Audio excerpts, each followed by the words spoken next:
বন্ধুরা, আজ আমি আপনাদের মাংস রান্না করে দেখাবো। মাংস রান্নার জন্য কি নিয়ে নিয়েছি আপনারা দেখুন।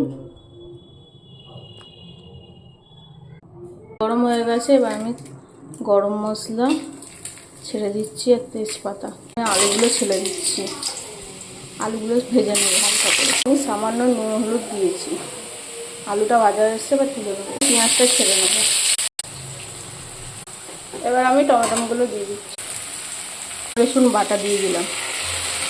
যখন কষবেন তখন লো আঁচে কষতে হবে, নাহলে সহজেই আদা রসুন বাটাটা ধরে যাবে।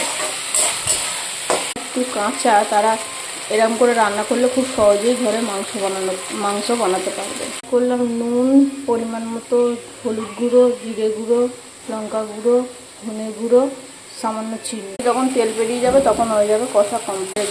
নিতে হবে তৈরি মশলা দিয়ে